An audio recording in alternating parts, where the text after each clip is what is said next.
Good evening. Club FM-ലെ love ബൈറ്റ്സിൽ ഞാൻ Reenu. Yeah, a long time ago, about 4 years ago. എൻ്റെ ഒരു സ്കൂളിലെ പെണ്ണായിരുന്നു. And I really liked her a lot. 11th സ്റ്റാൻഡേർഡിലായിരുന്നു അവളെ കണ്ടേയും ഇഷ്ടപ്പെട്ടു. എൻ്റെ ഒരു ജൂനിയർ ആയിരുന്നു. She was in the 10th സ്റ്റാൻഡേർഡ്. ഫസ്റ്റ് കണ്ടപ്പോൾ ഞാൻ പാടിക്കൊടുത്തു ഒരു പാട്ട് അവൾക്ക്. It was a song by Bryan Adams, Look into my eyes. Look into my eyes and you will see what you mean to me. എന്നിട്ട് ഇപ്പൊ ഒന്നുമില്ല. എന്ന് വെച്ചാൽ ഞാൻ ഫസ്റ്റ് ലവ് ആയിരുന്നു എൻ്റെ. I still love. ഒരുപാട് പറയാനുണ്ട്, പക്ഷെ കഥ പറഞ്ഞാൽ തീരില്ലല്ലോ. പ്രണയത്തിലെ വിശേഷങ്ങൾ ഇങ്ങനെ തന്നെയല്ലേ, പറഞ്ഞാലും തീരില്ല. 10 മണി മുതൽ 1 മണി വരെ ക്ലബ് FM-ന്റെ സ്റ്റുഡിയോയിൽ ഞാനുണ്ട്. ഫേസ്ബുക്കിൽ ക്ലബ് FM കോൺടെസ്റ്റ് പേജിൽ ഞാനുണ്ട്. B with me Reenu in love bites on club FM. ഇവിടെ മാത്രം ടൺ കണക്കിന് romance. It is sad not to love. It is sadder not to be able to love. Club FM-ലെ love ബൈറ്റ്സിൽ ഞാൻ റീനു.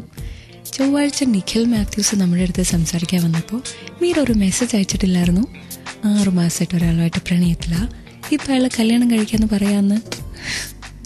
മീരയുടെ പ്രശ്നം കേട്ടാൽ നമുക്ക് തന്നെ ചിരി വരും കേട്ടോ. സാധാരണ എല്ലാ റിലേഷൻഷിപ്സിലും പ്രോബ്ലം എപ്പോഴാണ്? അയാൾ പറയുന്നു കമ്മിറ്റ്മെൻറ്റിന് റെഡി അല്ല എന്ന്. അതല്ലേ മീരയുടെ കേസിൽ നേരെ തിരിച്ചാ. ഇയാൾ പറയാ മീര കല്യാണം കഴിക്കാമെന്ന്. മീരയ്ക്ക് ഭയങ്കര ഡൗട്ട്. 6 മാസം മതിയോ ഒരാളെ മനസ്സിലാക്കാൻ? ഇയാളാണോ റൈറ്റ് പേഴ്സൺ? ഇപ്പം കല്യാണം കഴിക്കാവോ എന്ന്.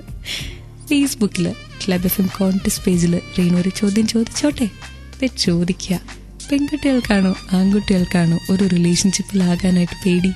ഒരു കമ്മിറ്റ്മെൻറ്റിനെ ഭയക്കുന്നത് ആരാ? ഉത്തരം പോസ്റ്റ് ചെയ്യോ? ഞാൻ കേട്ടുകൊണ്ടിരിക്കുക ക്ലബ് FM-ലെ ലവ് ബൈറ്റ്സ്. ഇവിടെ മാത്രം ടൺ കണക്കിന് റൊമാൻസ്. ക്ലബ് FM-ലെ ലവ് ബൈറ്റ്സിൽ ഞാൻ റീനു. ഇപ്പം ഞാൻ ആതിരേനെ ഫോൺ ചെയ്തുകൊണ്ടിരിക്കുക. ഒന്ന് പേടിപ്പിക്കട്ടെ. ആതിരയ്ക്ക് ഒരുപാട് ബോയ് ഫ്രണ്ട്സ് ഉണ്ട്. പകല് മുഴുവൻ ക്ലാസ് കട്ട് ചെയ്ത് നടക്കുവാണ്. ആരും പറഞ്ഞ അനുസരിക്കത്തില്ല. ഒരാൺകുട്ടിയെ പറ്റിച്ചിട്ട് അടുത്ത ആൺകുട്ടിയുടെ അടുത്തോട്ട് പോവും. എല്ലാവരുടെ അടുത്തുനിന്ന് ഒരുപാട് ഗിഫ്റ്റുകൾ വാങ്ങും. അങ്ങനെ ആൺകുട്ടികളുടെ പേടി സ്വപ്നമാണ് ആതിര എന്ന് പറഞ്ഞാൽ ആതിര എന്ത് പറയും? ലവ് ബൈറ്റ്സ് ആകുമ്പോ ഇതിലും വലിയ ചോദ്യങ്ങൾ വരും. ആതിരയ്ക്കൊരു പ്രണയം ഉണ്ടോ? എനിക്ക് തീർച്ചയായിട്ടും ഒരു പ്രണയം ഉണ്ട്, പക്ഷെ അയാൾക്കറിയില്ല.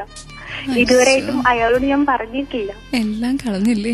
മനസ്സിൽ വെച്ച് പ്രണയിക്കാണോ? അതേയും ശരിക്കും പ്രണയിക്കുന്നുണ്ട്. അയാൾക്ക് അറിയാവോന്ന് എനിക്ക് അറിഞ്ഞുകൂടാ. അയാളും എന്നെ പ്രണയിക്കുന്നുണ്ടെന്ന് തോന്നുന്നു, പക്ഷെ പരസ്പരം അങ്ങോട്ടും ഇങ്ങോട്ടും പറഞ്ഞിട്ടില്ല ഇതുവരെയായിട്ടും. ഇത്രയും നാക്കുള്ള ആതിരയ്ക്ക് അയാളോട് പ്രണയം തുറന്നു പറയാൻ നാക്കില്ല? നമ്മൾ പെണ്ണുങ്ങൾ താന്നെടുക്കാൻ പാടില്ലല്ലോ. ബോയ്സ് ഇല്ലെങ്കിൽ വന്ന് പ്രണയത്തെ കുറിച്ച് പറയണ്ടേ? മിക്കവാറും അങ്ങനെ ഇരുന്നിരുന്നു വല്ലോ നല്ല പെൺപിള്ളേരും കയറി പറഞ്ഞ പ്രണയം ഇല്ല, അങ്ങനെ വിട്ടുപോകത്തൊന്നുമില്ല. എന്താ എത്ര ഉറപ്പ്? ഒരു ഉറപ്പുണ്ട്. ഓക്കേ ആതിര, എനിക്കൊരു ചോദ്യം കൂടി ചോദിക്കാനുണ്ട് കേട്ടോ. ക്ലബ് FM-ലെ ലവ് ബൈറ്റ്സിൽ റീനുവും ആതിരയും ഉണ്ടാവും. അടുത്ത പാട്ടുകൾ കഴിഞ്ഞ് തിരിച്ചു വരുമ്പോൾ നമുക്ക് ആതിരയുടെ അടുത്ത് 1-2 ചോദ്യം കൂടെ ചോദിച്ചെല്ലാം പൊളിച്ചെടുക്കാം. എനിക്കൊരാളെ ഒരുപാട് ഇഷ്ടമാണ്, പക്ഷെ ആൺകുട്ടികളെ തുറന്ന് പറയണ്ടേ. അതുകൊണ്ട് ഞാൻ അയാളോട് എൻ്റെ ഇഷ്ടം പറഞ്ഞിട്ടില്ല. ഇന്ന് ക്ലബ് FM-ലെ ലവ് ബൈറ്റ്സിൽ റീനുവിന്റെ അടുത്ത് ആതിര പറഞ്ഞു, സത്യം പറ ആതിര, പേടിയുണ്ടല്ലേ തുറന്നു പറയാത്ത? ഒരിക്കലുമില്ല. എന്റെ പ്രണയം എന്റെ മനസ്സിലുണ്ട്. അയാൾക്കറിയാം, പക്ഷെ ഞാൻ പറയത്തില്ല. ടൈം ആയെന്ന് തോന്നുമ്പോ ഞാൻ എന്തായാലും പറഞ്ഞിരിക്കും. എന്തോരം ടൈം വേണം ഒരാളെ മനസ്സിലാക്കാൻ? അയാളെ നല്ല രീതിയിൽ എനിക്ക് മനസ്സിലായിട്ടുണ്ട്. അയാൾ എന്റെ മുമ്പിൽ വരുന്നില്ല. ഞാൻ ചോദിക്കട്ടെ, കമ്മിറ്റ്മെന്റിലാകാൻ വേണ്ടിട്ട് പെൺകുട്ടികൾക്ക് പേടിയില്ലേ? പേടിയൊന്നുമില്ല. ഇയാള് വന്നിട്ട് പറയാ, ആതിര എനിക്ക് ഇത്രയും നാളായിട്ട് ആതിരേനെ ഇഷ്ടമാണ്, നമുക്ക് അടുത്ത ആഴ്ച കല്യാണം കഴിക്കാന്ന്. അപ്പോഴോ? എനിക്ക് സന്തോഷം. കൊച്ചു കള്ളി. മീരയുടെ അടുത്ത് എന്താ പറയാനുള്ളത്? മീരയുടെ അടുത്ത് എനിക്ക് പറയാനുള്ളത്, ഒരു സെക്കൻഡ് മതി ഒരാളെ മനസ്സിലാക്കാൻ. പേടിച്ച് കല്യാണം കഴിക്കാതിരിക്കണ്ടെന്ന്. പേടിച്ച് കല്യാണം കഴിക്കാതിരിക്കൊന്നും വേണ്ട. ആതിരയായിരുന്നു മീരയുടെ സ്ഥാനത്തെങ്കിൽ ഇപ്പൊ കല്യാണം കഴിഞ്ഞപ്പോ ഹണിമൂണും കഴിഞ്ഞ് ജീവിച്ചേനെ. ഈശ്വര മതി. Okay, thank you so much Athira. Athira ഒരു മിടുക്കി കുട്ടിയാ.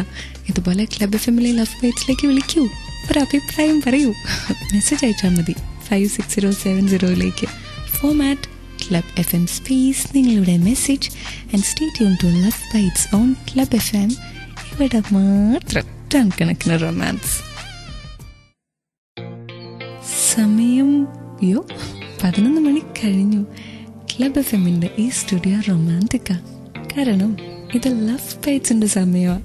റീനുവിന്റെ കൂടെ പണ്ട് തൊട്ടേ നമ്മുടെ നാട്ടിൽ ഒരു പ്രത്യേകതയുണ്ട്. ആൺകുട്ടി ഒരു തെറ്റ് ചെയ്താൽ ക്ഷമിക്കാൻ എളുപ്പം. അതേ തെറ്റ് പെൺകുട്ടിയുടെ ഭാഗത്തുനിന്ന് വന്നാൽ പറയണ്ട. അങ്ങനെയൊന്നുമില്ല റീനു. അയ്യോടാ വെറുതെ. എനിക്ക് നന്നായിട്ടറിയാം. റിലേഷൻഷിപ്സിന്റെ കേസിലും ഇങ്ങനെ തന്നെയാ. 1, 2, 3 പെൺകുട്ടികളെ പ്രണയിച്ചാലും ആൺകുട്ടികൾക്ക് പിന്നെയും പ്രണയിക്കാം. എന്നാൽ പെൺപിള്ളേരുടെ കാര്യം പിന്നെ അവർക്കായിരിക്കും മുഴുവൻ ചീത്ത. അപ്പോഴും ചീത്ത പേരാ. അതുകൊണ്ട് തന്നെ അവർക്കെല്ലാം പേടിയാ. ഒരു റിലേഷൻഷിപ്പിലാകാൻ പേടി, അതിൽ വഴക്കിടാൻ പേടി, അയാൾ ഇട്ടിട്ട് പോകുമെന്ന് പേടി, കല്യാണം കഴിക്കാന്ന് പറയുമ്പോൾ അതും പേടി അല്ലേ? ഇതിലേത് റീസൺ കൊണ്ടായിരിക്കും മീര റിലേഷൻഷിപ്പിൽ നിന്ന് ഓടി മാറുന്നത്? ഇൻഫാക്ട് കല്യാണത്തിന് റെഡി ആവാത്തേ?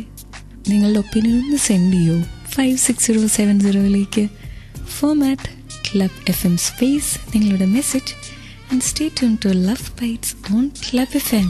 ഇവിടെ മാത്രം ടൺ കണക്കിന് റൊമാൻസ്. ഷാമിലിനെ ഞാൻ ആദ്യമായിട്ട് കാണുന്നത് കോളേജ് ട്രാൻസ്ഫർ കിട്ടി സീനിയറായിട്ട് എൻ്റെ കോളേജിൽ വന്നപ്പോഴാണ്. ഇത് love bites with Reenu. He was not very handsome. അത്ര വലിയ പ്രത്യേകതകളൊന്നുമില്ല. പക്ഷെ എന്തോ എനിക്ക് വലിയ ഇഷ്ടമായി. എന്തോ ഒരു പ്രത്യേകത. കുറച്ച് നാൾ കാത്തിരുന്നു അവൻ എന്നെ ശ്രദ്ധിക്കാൻ വേണ്ടിയിട്ട്. എവിടെ, നോ മൈൻഡ്. അവസാനം ഞാൻ തന്നെ ചാടിക്കേറി അവനെ പ്രപ്പോസ് ചെയ്തു. ഇപ്പോൾ അവനെൻ്റെ ലവറാ. ഈ ഞാൻ എന്ന് പറയുമ്പോൾ അത് തനൂജയാ. ഷാമിലിന് വേണ്ടിയിട്ട് ഒരു പാട്ട് ഡെഡിക്കേറ്റ് ചെയ്യൂ റീനു എന്ന്. ഷോ, ക്ലബ് FM-ലെ ലവ് ബൈറ്റ്സിൽ റീനു എന്തോരം പാട്ടുകൾ ഡെഡിക്കേറ്റ് ചെയ്യും. അതിന് 56070 ഒരു മെസ്സേജ് അയച്ചാൽ മതി. ഫോർമാറ്റ് ക്ലബ് FM സ്പേസ് നിങ്ങളുടെ dedication and stay tune for ton കണക്കിന് റൊമാൻസ്.